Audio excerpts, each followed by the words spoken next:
Hey teammates, welcome back to Teaching with Tania. I am Tania, of course. If you are new, welcome aboard this educational train because it is quite crazy. I'm so glad that you are here because in this video, I'm going to give you guys like an update on how I've been doing, how I have been feeling the temperature of teachers all across classrooms and content areas. I just feel it weighing on my heart. Like, first off, let's just start off with me. Let's back it up and give you guys an update. I feel like I am called to teaching for sure. If you guys do not know, I am a second year, third grade teacher. Third grade is the best grade. If you don't know, you can argue with somebody down in the comments.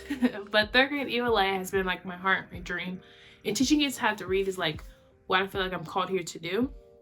I even like to help other teachers and help you guys, and I feel like we help each other on this community online that we've created. I'm so excited about it, but I had to take a step back because, as you guys know, in teaching, October and November may be really, really hard. Like, I feel like I was stressing myself out, and I was telling myself I wasn't stressed, but then my body, and everybody's body stores stress differently, but I used to bite my nails a lot when I was little, and I love getting my nails done, if you guys don't know, and I started to bite my nail. Like, I bit half my thumb off because I was just so anxious, so nervous, and like over time it just, like, I'm not proud of it at all. And I just realized, whoa, I need to take a step back. And I have done that and like questioned my whole calling as a teacher. And at the end of the day, I had to realize that just because of my circumstances, the class, my students, my environment, that does not mean that I should just abandon my call. This whole time made me reevaluate why I became a teacher and focus on why I became a teacher and my passions and why I like teaching overall. And I feel like a lot of other people have had similar conversations, but I don't know, this year is just really, really hard. And my lead last year was like, you had such a great first year as a teacher that your second year is going to be really challenging. And I was like, oh, it's whatever. I don't want to say she jinxed me, but she knew what she was talking about, because the main part about this year that has been really hard is, first off, unrealistic expectations, whatever, that's cool as a teacher, but what I live for was my students to go there and just be able to impact them. But to go to school as a teacher and adult figure in life, and they tell you what they're not going to do, like, that has been really hard for me to digest and to grapple with, because I'm called to teach. If I can't teach, then what am I doing here, you know? So that's been really hard. But also focusing on my why and the students that do want to learn has found me a lot more passion and joy, and make me not hate going to work every day, because of course there are ups and downs of teaching, but I was just in a really low that I just didn't realize that I was in. And I feel like I am appreciative of this platform and I want to show the ups and downs of teaching, and I just couldn't do that in a productive way. So fast forward now to we are here. I hope you guys had an amazing Thanksgiving. Spend time with my family, which fills me up. I also took my nephew over Thanksgiving break. Seeing his little face, like, it brought me so much joy. I didn't vlog anything. I just wanted to be fully present in the moment. And so now that I'm back, I'm better. We go back to school on Monday. Tomorrow's like the 27th or whatever. And I just feel so rejuvenated and back to, like, we live for these breaks as teachers. And so I'm glad I was able to fill my cup back up and to celebrate my boyfriend, his birthday, and Thanksgiving with his family. Like, it brought me the absolute joy just to spend time with loved ones and to take a break, my mind off of the classroom. So now that I can reconvene and get back to teaching, I'm starting a bunch of new systems when we get back, because at the end of the day, I do love teaching, and no kid, no administration, no school can like run me out of it. Like, I feel like I'm a teacher at heart. So until God tells me differently, here we are. So while I was doing that, I've been also prepping my kids to be better writers and readers, things like that. But as I'm teaching them to be better writers, I feel like I have grown in a new love for writing as well. And during that time, I wrote this poem that I wasn't going to share with you guys, but after praying about it, I feel like it will help a lot of people or give context to what we do as teachers, especially if you are not in the trenches with us or understand the work that we do, whether it's lawmakers, policymakers, or people making educational decisions that are not teachers or in the classroom with us, which is bizarre to me. But I wrote this poem, and it's just my thoughts, my feelings. And if you have like anything to say, you guys can go ahead and comment down below. I'd love to create that dialogue and figure out ways to connect, but also be productive and keep that love of teaching alive. So let me guys know what you think down below. This poem is called Teachers Are Overwhelmed, Stressed Out, and Tired. And remember, I told you I didn't think I was stressed out until I started doing things like were abnormal to me, like biting my nails, like, which is crazy. Teachers are overwhelmed, stressed out, and tired. Being a teacher was the ultimate goal of mine until I realized I was so blind. The show was stopped and the curtain was dropped. I thought teaching and education was my only stop. Until God revealed to me, the harvest is plentiful, but the workers are few. I thought I had great work to do. Teachers are overwhelmed, stressed out, and tired. When you see the hope and light in each child's face, you hope they get to run their race. The results are clear, and you know the line that there were many students left behind. But the only glimmer of hope is the soldiers that go every day to their post. Teachers are overwhelmed, stressed out, and tired. Our students are there every day to see what knowledge will keep their stay.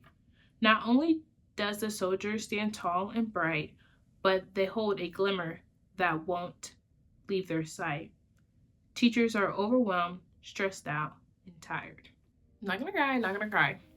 But I feel like that really describes, I feel like, where we're at right now. And I know there's teacher burnout, there's all this stuff in education, but I felt like that piece, it was like, it shows the positives, but also shows the negatives, and speaks to the fact that teachers are, let me just go ahead and break it down for you guys. Okay.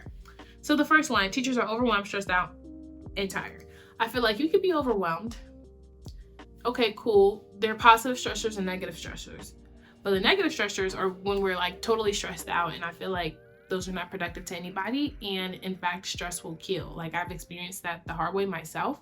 And the teachers are tired of lack of accountability from administration, school districts, whatever. Teachers are tired. This is like in general, I'm not talking specific here, but tired of behaviors that they can't really control. Just tired of things that we know that should be better for our students. So the first line says, being a teacher was the ultimate goal of mine until I realized that I was so blind. Let me tell you guys, the blinders are off. I always wanted to be a teacher. Like, I used to teach my stuffed animals, whatever. I'll talk about why I even became a teacher in another video. But I feel like me as a kid, seeing like teaching yourself fun, but not realizing the behind the scenes work, and to be honest, a bunch of craziness that goes outside of teaching a great lesson and then going home. Like, that's what I was blind to. And to now understand the processes and the way things work, is like, oh, that's how that works. Oh, that's how this is wrong. Oh, this is what we care about instead of this is what we're supposed to be caring about. It's crazy, excuse me. So yeah, the blinders are off now. The curtain was dropped, and I thought that education was my only stop. So I feel like as a teacher, like, we are so much more than teachers. And I am realizing that as I try to show like other passions of mine through like my channel and creating videos, and just showing my students that there is more to life. And I feel like education unlocks that door. I had to go into my prayer closet and really like think about why I'm here. And then God revealed to me that there's so much that needs to be done in education, that there are few people willing to actually put in the work. Whether that's I know in the Bible it talks about how the head is important, the hands are important, the feet are important. Like, everything is in conjunction to help students learn and be the best students they can be. And I feel like the system overall that we're doing is could be better. So what I'm saying is the harvest to do the actually do the work, get it done, and study more, and figure out how we can revamp the system. I feel like it's something that many teachers grapple with, because yes, we love teaching, but also we want to make the system better. But it's not just on our backs or the principal's backs or the school district's backs. Like, it's even like parents have to come on board and things like that. So there's so many factors that go into it. It's just trying to figure out what work needs to be done, I feel like teachers struggle with, and then also how to get that work done. Until God revealed to me that harvest was plentiful, but the workers are few. Like, it's so much benefit and reward into educating a child well, that I feel like the harvest is plentiful. Like, there are so many good people out there, so many good children that come up in systems that were, to be honest, not designed for them, like a rose in a concrete, because of their situations and circumstances that, for whatever reason, that's just their story. But I feel like that child who grows up to be successful, that had this issue, whatever situation in your class, like, there are so many stories like that. And I feel like that is what drives me, to be honest, and many other teachers that are in this profession as well. The last line, I thought I had great work to do, because I thought that many teachers come in, especially in the organization that I'm with, thinking that we could change the world, we could change the system, we could do this, we could do that. And although I don't want to lose sight of it, I do realize that God has an ultimate plan for education, and it's not up to one person to complete it. Instead, we have to work together and work collaboratively to make sure that mission is being fulfilled.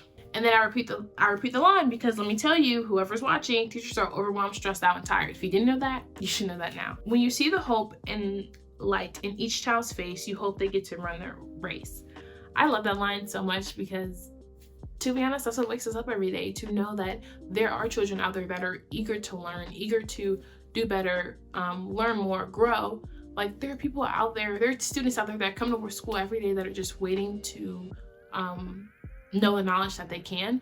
And to be honest, like, that's really all we can ask for as teachers. So the ones that come to school, follow directions, and do the best that they can, which is like all we can ask for. We're not asking for perfect students, because we're not perfect, nobody's perfect, but to make progress and to see them growing appropriately is what keeps us going. And also, you hope that they get to run their race. Like, I feel like with all the violence going on, some students, like if you have one-on-ones with students or even having lunch with students, I realize that many of my students don't think that they're going to make it to 18. Like, that is scary. How do you not think you're gonna make it to a age level because you haven't seen your brothers, sisters, whatever, your family, you haven't seen them be successful past that age level, or they think that they're going to end up somewhere like in jail or whatever. And it's like having these tough conversations, like what's in these kids, I don't know if it's social media or what, but trying to spin that and let them know, like, no, you are going to be great. And at the end of the day, you don't know what's going to happen to you, but the goal is to prepare for the best and to do the best that you can so that you can do whatever the best life that you can. And it's hard to have these big topic conversations with, like, I teach 8 and 9-year-olds. So these are big concepts that they're able to understand at a little age.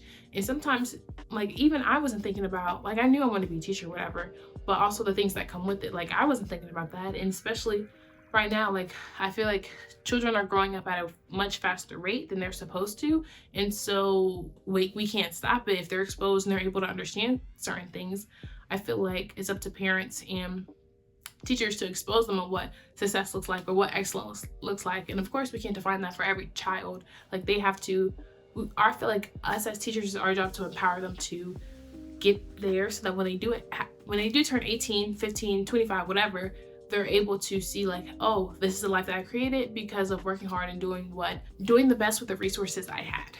Okay? It's so many meanings into these words. I could talk about it all day long, but I'm trying to keep it short for you guys.